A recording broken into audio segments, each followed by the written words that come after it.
ত্রয়োদশ জাতীয় সংসদের সংরক্ষিত নারী আসনের ভোট আগামী 12ই মে অনুষ্ঠিত হবে বলে জানিয়েছে নির্বাচন কমিশন। এই লক্ষ্যে গত 8 এপ্রিল তফসিল ঘোষণা করা হয়। সংবিধান অনুযায়ী জাতীয় সংসদে 50টি নারী আসন সংরক্ষিত রয়েছে।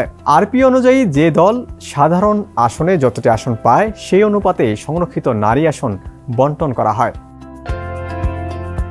জানা গেছে 50টি সংরক্ষিত নারী আসনের মধ্যেই 36টি আসন পাবে বিএনপি, 13টি আসন পাবে জামায়াত জোট।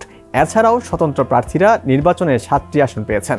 সেই হিসেবে স্বতন্ত্ররাও সংসদে একটি সংরক্ষিত নারী আসন পাচ্ছেন।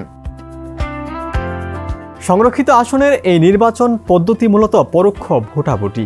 সাধারণ নির্বাচনে বিজয়ী 300 সংসদ সদস্যই এই নির্বাচনে ভোটার হিসেবে গণ্য হন। প্রতি 6টি সাধারণ আসনের বিপরীতে একটি সংরক্ষিত নারী আসন বরাদ্দের বিধান রয়েছে।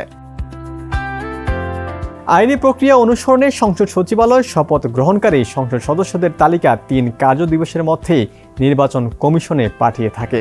এরপর রাজনৈতিক দল বা জোটগুলোকে তাদের অবস্থান স্পষ্ট করার জন্য 21 কার্য দিবসের সময় দেওয়া হয়। কমিশন 30 দিনের মধ্যেই দল ভিত্তিক আলাদা ভোটার তালিকা প্রস্তুত করে তা প্রকাশ্যে টাঙিয়ে দেয়।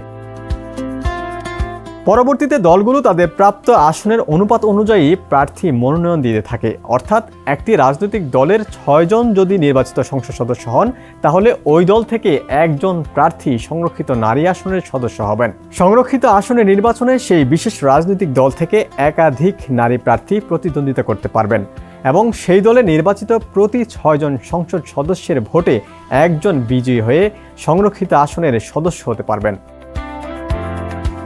যদি রাজনৈতিক দলের মনোনীত প্রার্থীর সংখ্যা তাদের বরাদ্দকৃত আসনের সমান হয়, তবে নির্বাচন কমিশন সাধারণত প্রার্থীদের বিনা প্রতিদ্বন্দ্বিতায় নির্বাচিত ঘোষণা করে। সেক্ষেত্রে সরাসরি ভোট গ্রহণের প্রয়োজন পড়ে না। সংরক্ষিত আসনের মহিলা সদস্যদের জন্য সুনির্দিষ্ট কোনো ভৌগোলিক নির্বাচনী এলাকা থাকে না। তারা সংশ্লিষ্ট দল বা জোটের প্রতিনিধি হিসেবেই সংসদে পরিচিত হন।